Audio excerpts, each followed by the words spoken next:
Hi everyone, it's Mrs. T Chem Talk for Regents Chem. This is going to be a review video for the midterm exam. If you don't know who I am, I'm Mrs. T. This is Tominello from Calhoun High School. First thing that you should recognize is that the one on the left here, this is our heating curve, and the heating curve goes uphill. And anytime we have an energy curve that goes uphill, we're going to call it endothermic. We are plotting the change in temperature as we go from solid to liquid to gas as heat is added. So as heat is added to a solid, the first thing it does is that its temperature will increase. And then we're going to get to this time here where the temperature is not increasing at all. And when that temperature is not increasing at all, that flat line there, that's going to be our phase change. So we have the individual phases on the slanted lines, and we have the phase changes on the flat lines.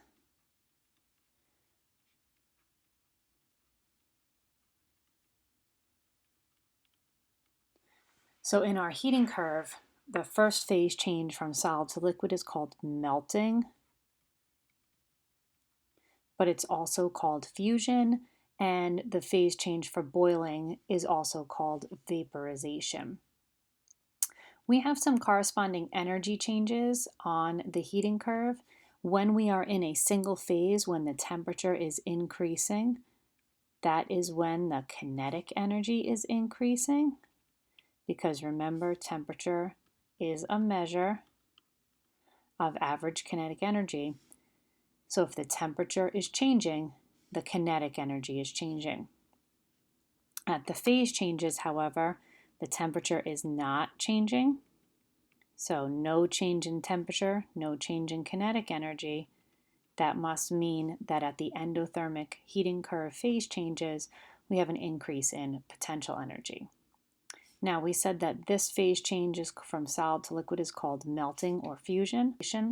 Solid directly to gas without going through the liquid would be called sublimation. When we look at the next curve here, we notice that this one is going downhill. Anytime something is going downhill in terms of temperature, that means that it is going to be exothermic. And the cooling curve goes from gas to liquid to solid. The phase changes that we undergo from gas to liquid to solid, gas to liquid, would be called condensation. Liquid to solid, remember, would be called freezing. The phase change, if we skipped liquid and just went directly from gas to solid, would be called deposition. Just like on the heating curve, we have some changes in kinetic energy and some changes in potential energy. When the temperature is going down for just one phase, it is the kinetic energy that is going down. So that happens on any of the downward slanting lines. And when it's the phase change on the cooling curve, now the potential energy is decreasing.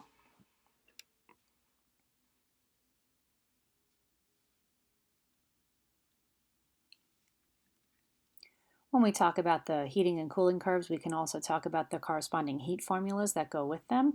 Remember that thermal energy is another name for heat, and it is based on both temperature and mass and is measured in joules. So for example, if you had two samples that were the same temperature, the one with more grams would have more thermal energy or more heat.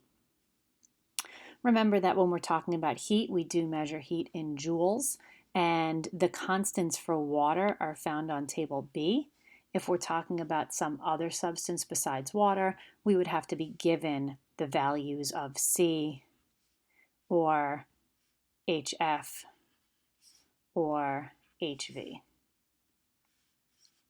When we have a problem where they're asking us to talk about the heat exchanged when there is a temperature change, we're going to use Q equals mc delta T, where Q stands for the heat, M stands for the mass, the C value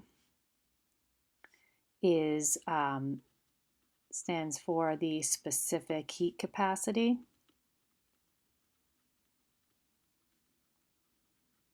which tells us the amount of heat it takes for 1 gram of a substance to change for 1 degree Celsius. And delta T is going to be the change in temperature. So you always have to have a change in temperature to be able to use this formula.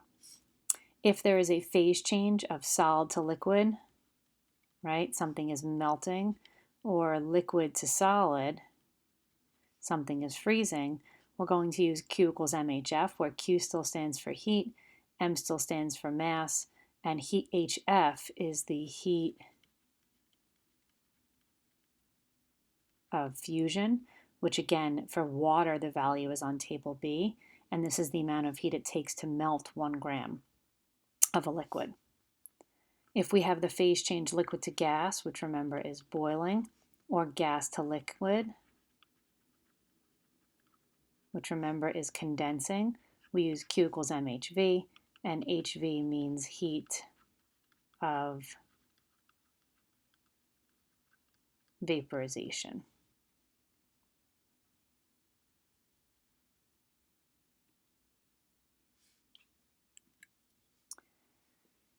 Remember, at any point, if this is going too quickly for you, the screen gets cleared before you're done copying, or you want to listen to something again, you are encouraged to go backwards or forwards or fast forward, pause, whatever you need to do. While you're watching the video, if you want to jot down some questions, you can certainly send me a message on Remind or via email to get some help with anything that you still don't understand. When we talk about elements, compounds, and mixtures, remember elements cannot be broken down chemically, and the symbols of elements have only one capital letter.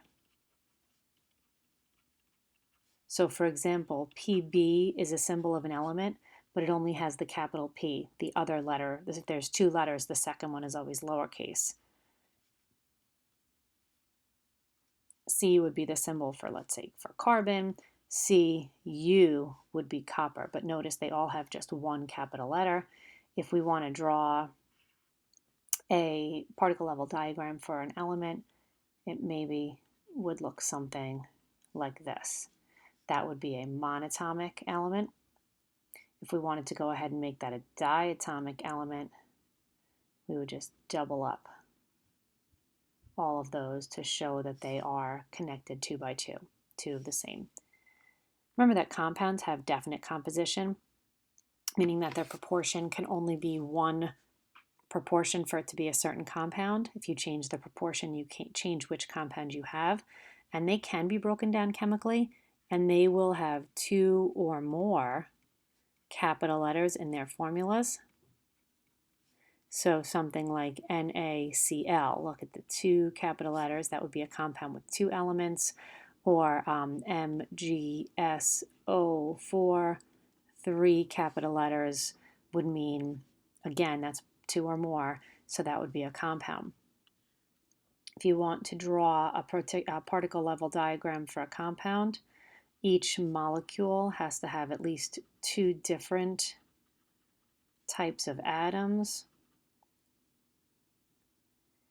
Mixtures, on the other hand, combine physically and can be separated physically. Remember, we talked about distillation, we talked about chromatography, magnet, centrifugation. We had so many different ways to separate mixtures, but they are combined physically, so the individual components keep their physical and chemical properties, and we can have different percentages and still have a mixture with the same substances in it. Those percentages are able to change. So for a mixture, you have to have at least 2 different kinds of molecules. So maybe I make a mixture of the element from the beginning and the compound in the second one. So we notice that this is one molecule, this is a different type of molecule. Having molecules that don't match each other makes it a mixture.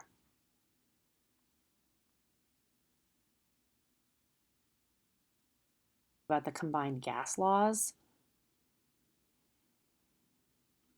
we have a way of relating the temperature, volume, and or pressure for gases. Remember, the formula is on table T. P1 V1 over T1 equals P2 V2 over T2. And they even tell you that P stands for pressure, V stands for volume, T stands for temperature. Remember that you're going to plug in your first set of pressure, temperature, and I wrote pressure, temperature, and pressure. Pressure, temperature, and volume as your P1, V1, and T1. They're out of order here. As your P1, T1, and V1. Sorry about that. But remember, pressure is always P, temperature is always T, and volume is always V. So the first set of values you're going to make sure that you plug in as the ones, and then the second, if they ask you to find something, that's where you put your X. If they give you temperature that's not in Kelvin, you add 273 to your Celsius temperature to get it into kelvins, because we can only use Kelvin temperatures here. And if they give you anything about STP, we're going to look at table A. Those values are on table A. So if they ask you to start at STP or change to STP, we're going to use the values on table A.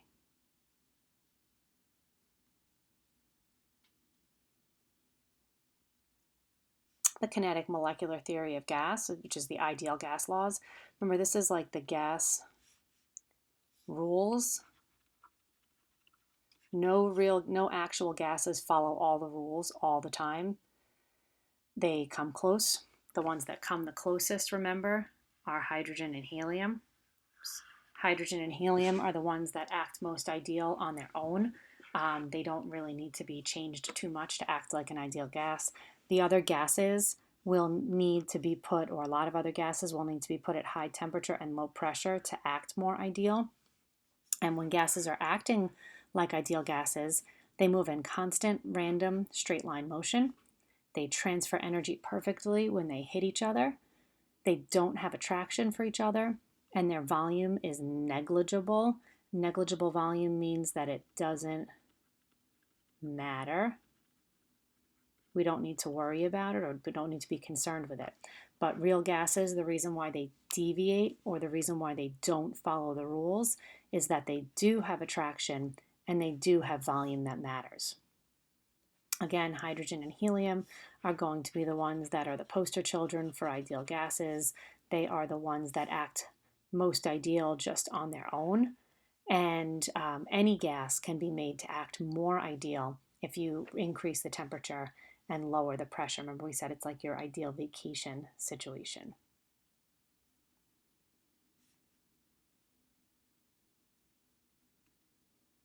When we talk about vapor pressure in table H, we have the relationship between vapor pressure and boiling point on this table here. So this is the axis, obviously, for vapor pressure. This is the axis here for temperature. I think I cropped out the fact that it said temperature down here. But what happens is, as the temperature increases, the vapor pressure increases. As the pressure increases, the boiling point increases. You can also use this to look up different boiling points at different atmospheric pressures. So if you change the atmospheric pressure, you would look that up on the vapor pressure, and you would get boiling point on this axis down here when you put in the atmospheric pressure. We also have relationships between intermolecular forces on here, and what we have the higher the vapor pressure is at a lower temperature, the weaker the intermolecular forces. So propanone has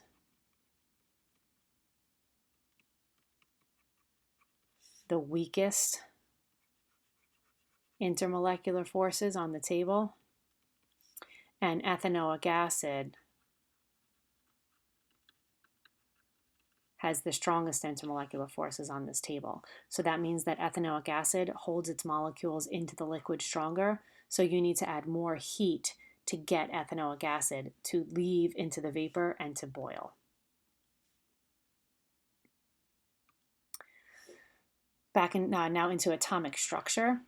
When we talk about atomic notations, the top number is known as the mass number, and it is the protons plus the neutrons. The bottom number, which you don't need to be given if you have the symbol, is called the atomic number, and this atomic number is the number of protons. If you do mass number minus atomic number, you get the number of neutrons. Carbon has to have 6 protons to be carbon. The atomic number tells you what element you have.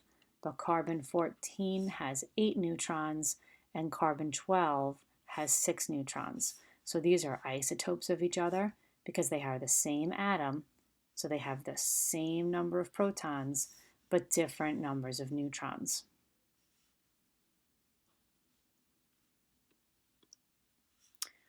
This one didn't print out really well. But this is an example of finding the average atomic mass. So this was chlorine 35 with a mass of 34.968853 atomic mass units, which remember is abbreviated as U, with a percentage of 75.78%. The other one says that it is 36.965903 atomic mass units with a percentage of 24.22%. The average isotopic mass takes into account both the mass and the percent abundance of all of the natural isotopes. And when we get this average, it's the one that we find on the periodic table. You're going to take the mass times the percent and get some number, the mass times the percent and get some number, and then add them up. And when you add them together, your result would be the average. It's a weighted average. We multiply by the percentages rather than dividing at the end.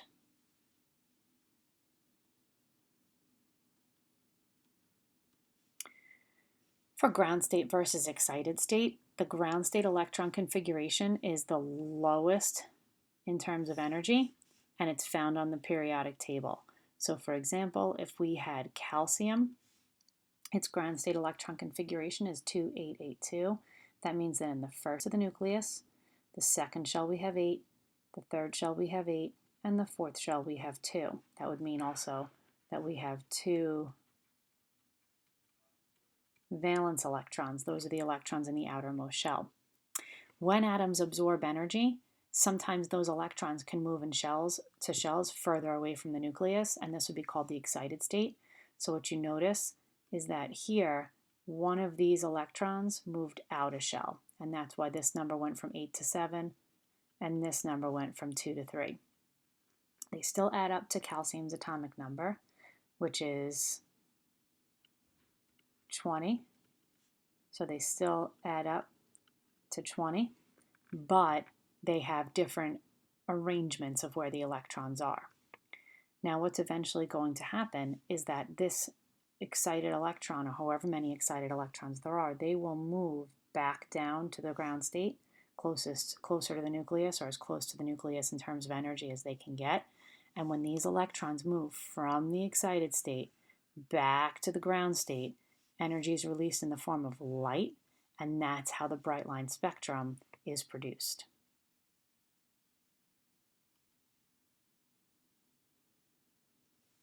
Allotropes are different forms of the same element that have different structures.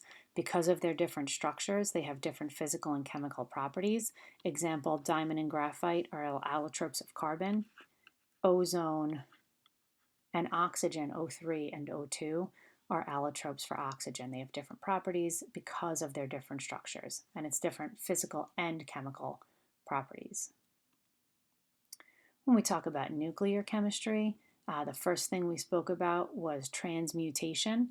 In transmutation, we have the element of an atom of one element turning into an atom of another. So here I have uranium, here I have thorium, I have beryllium and a proton, I have lithium. Different elements on each side of the arrow means we've had transmutation. Now the top example is natural. The bottom example here is artificial. Here it's just one atom turning into something else. Here I have to combine it with something else. That means I had to hit it. So we are actually bombarding the beryllium nucleus with this hydrogen. If we want to find out the missing products, we make this arrow an equal sign. In fact, in chemistry, this arrow is always going to be like an equal sign, and we're going to set up a math problem. So 235 equals 231 plus something. 231 plus 4 equals 235. On this side, 90 plus something gives me 92. That something is going to be a 2. And then I'm going to look this up on table O along with the periodic table to figure out that this is an alpha particle. Over here, now it's just 9 plus 1 gives me 6 plus something else. 6 plus 4 is equal to 10.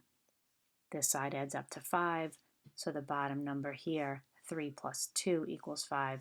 And again, when I look that up, that's still an alpha particle. 4 over 2 is always that alpha particle.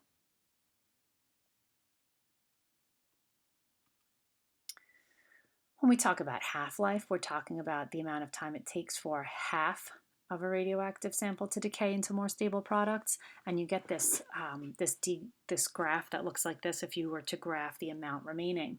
Now remember, this isotope is turning into something more stable. If it is not a neutron to proton ratio of 1 to 1, then actually this should say neutron to proton.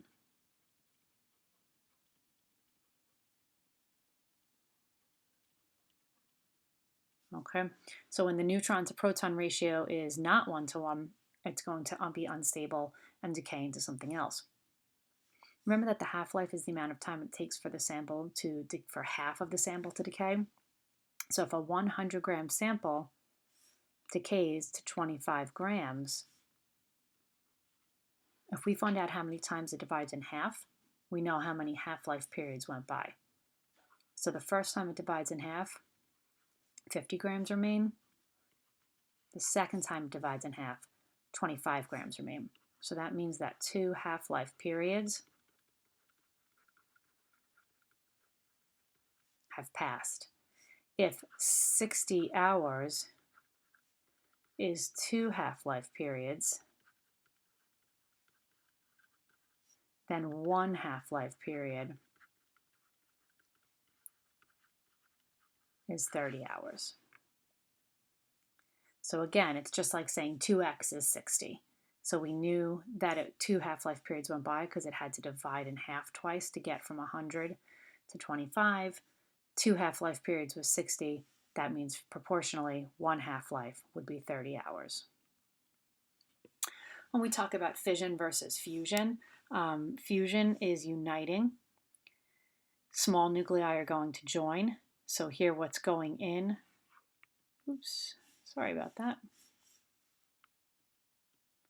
Here what's going in, this is a 3 over 1H, this is a 2 over, this is a 4 over 2He, and this is a neutron. So we have 3 over 1H plus 2 over 1H, making 4 over 2He plus a neutron. Whereas fission, we have neutrons coming in and going out. This is usually a really large uranium atom with something in the 200s for a mass number, and these are going to be 2 smaller pieces. So uranium, you're going to have neutrons in the reactants and the products, neutrons in and neutrons out, and uranium with a big mass number at the beginning turning into 2 smaller pieces. So fission is splitting, fusion is uniting.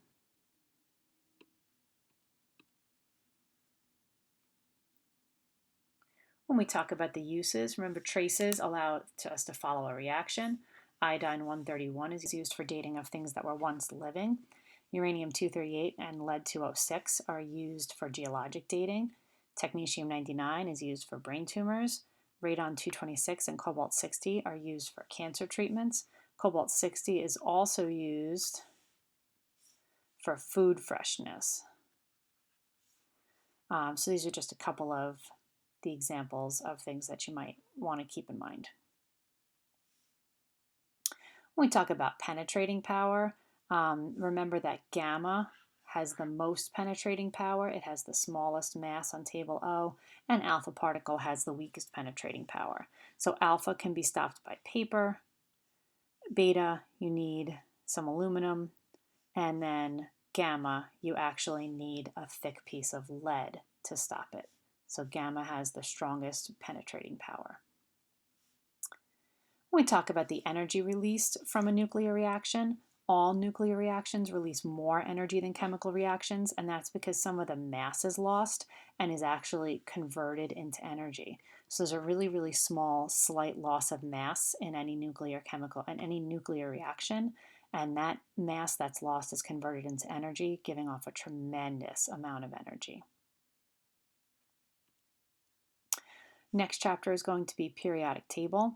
Remember that this here is our dividing line, and on this side, including down here, we have metals. These guys are nonmetals, and hydrogen is a nonmetal also, remember. So hydrogen really belongs over there. We have our metals and our nonmetals, which is the sort of most basic division on the table. When we talk about our metals, they tend to have low ionization energy, low electronegativity, and they tend to lose electrons in chemical reactions. Nonmetals tend to have high ionization energy, high electronegativity, and they tend to gain electrons in chemical reactions. Remember, when metals lose electrons, they tend to make smaller positive ions, and nonmetals tend to make larger negative ions. Remember, if we really forget francium down here and fluorine up here, we call francium our biggest loser. That reminds us that francium is really big and loses electrons easily. That means fluorine must be pretty small and must be a gainer. When we talk about our periodic trends and reasons, remember that we are going to, as we go down a group, we are going to increase the atomic radius.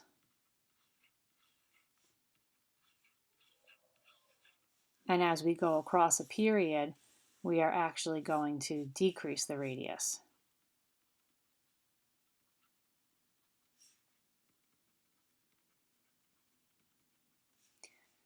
As we go across a period, we are going to increase the electronegativity and we are going to increase the ionization energy. As we go down a group, we're going to decrease both of those.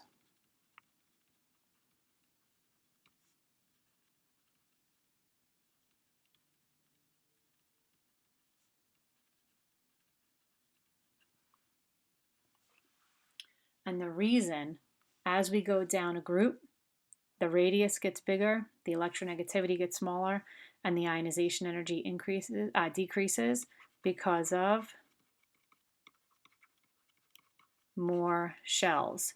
As you go down, these shells the shells go on the outside, making the atoms get bigger and bigger, and these shells get in the way of the nucleus ability to hold on to the valence electrons. As we go across a period, the reason why the radius gets smaller, the electronegativity and ionization energy increase, is because of increasing nuclear charge, which is the same thing as saying there's more protons as we go across.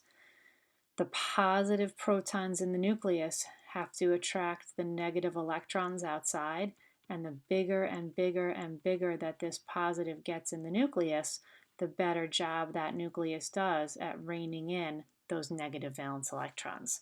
So across a period, as we increase the nuclear charge, that pulls the valence electrons tighter.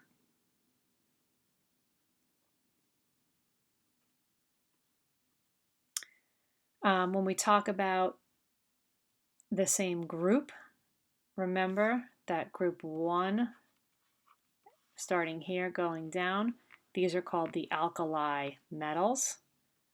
Group 2 are the alkaline earth metals. 3 to 11, including the ones that were at the bottom here that I cropped out, are transition metals. Group 17 is the halogens. Group 18 is the noble gases. Remember that groups 1 and 2 are the most active metals. 17 is the most active nonmetals. 18 are the ones that are mostly non-reactive. And 3 to 11 are the ones that make colorful ions. Remember that members of any group, if they are in the same group, they will have similar chemical properties based on their having the same number of valence electrons. Members of the same period will have the same number of shells of electrons, but will not have similar chemical properties.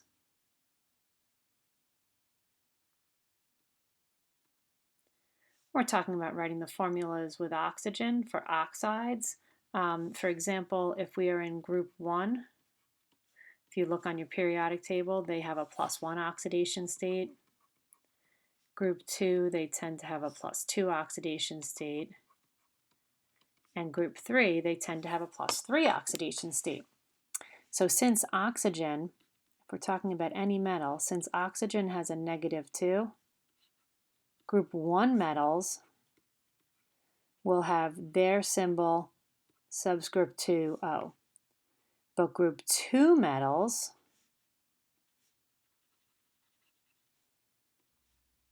because group 2 metals have a +2 and oxygen also has a -2, equal and opposite charge cancel. It'll just be their symbol and O with no subscripts. And then finally, group 3 metals with their +3, when we crisscross and drop the signs, we wind up with the general formula, their symbol subscript 2, oxygen subscript 3.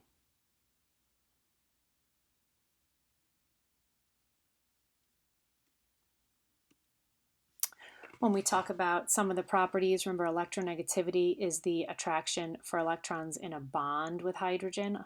We find that on table S. Don't confuse that electronegativity, don't confuse that with ionization energy, which is the amount of energy required to remove the most loosely bound electron from an atom in the gas phase. So you have to know which one they're asking about if you want to look something up on table S. They are both on table S. When we talk about drawing covalent compounds, remember that with covalent compounds, we're going to have 2 nonmetal atoms with very similar electronegativities. Their electrons are shared and they form molecules. Their properties will be that they're soft, poor conductors, and they will have a low melting point. Remember, for molecules, symmetrical is a nonpolar molecule, whereas asymmetrical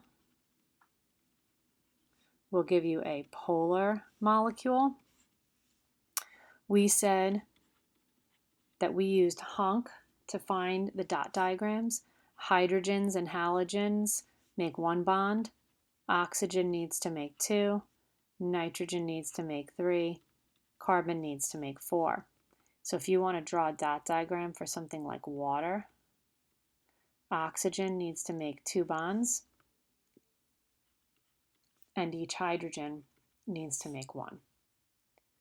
Or if you want to make N2, each nitrogen needs to make three bonds. That's the reason why nitrogen has a triple bond. By making those three bonds, each nitrogen now has a stable octet. Remember, each line represents 2 electrons, 2, 4, 6, 8, 2, 4, 6, 8. If we want to look at something like carbon dioxide,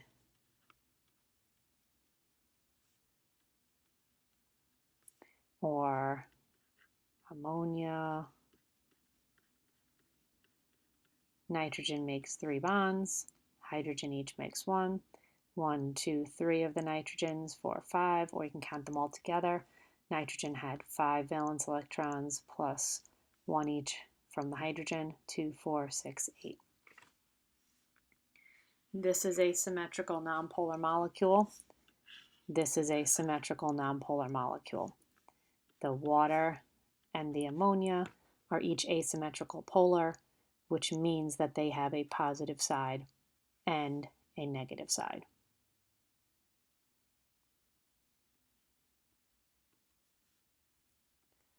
When drawing dot diagrams for ionic compounds, we have to remember that electrons are transferred between a metal and a nonmetal and make ions for ionic compounds. Their properties are that they are hard, they have high melting points, and they conduct in liquid and solution only, because that is when the ions can move. And remember, this solution dissolved in water, aqueous. Remember that the metal will lose electrons and become positive, and will make a smaller ion. The nonmetal will gain electrons, become a negative ion that will be larger than the atom was. If we want to do the dot diagram for magnesium chloride, magnesium is the metal. We put the metal in brackets, no dots. Charge from the table. Nonmetal in brackets, 8 dots. Charge from the table. Charges are not equal. They're opposite but not equal. So we need a coefficient here to make the charges equal out.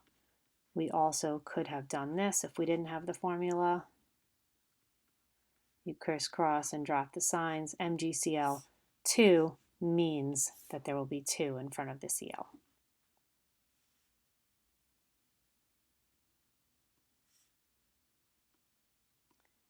When we talk about things that are metallic, we're not going to have to draw dot diagrams for metals. But remember, if you just had a single metal, just Mg, as opposed to MgCl2, this would have metallic bonding. Remember, this is the positive ions of mobile electrons. Sorry. Remember, these are the ones that they hold their electrons so lightly with such a weak attraction that their valence electrons move freely even when they're by themselves.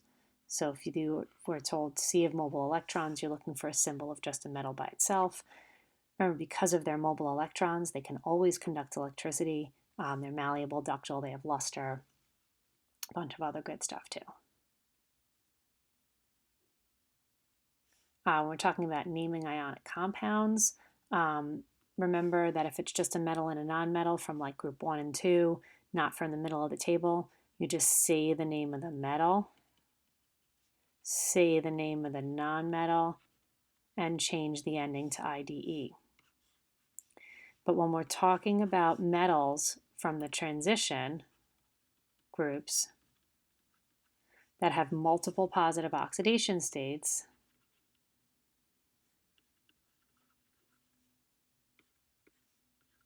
these would both be lead chloride. Oops.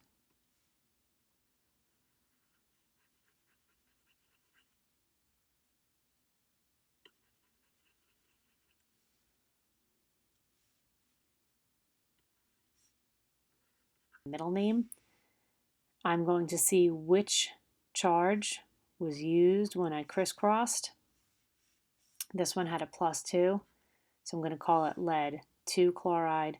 This one must have used the +4, so I'm going to call it lead 4 chloride. And from this one, if you have 3 capital letters,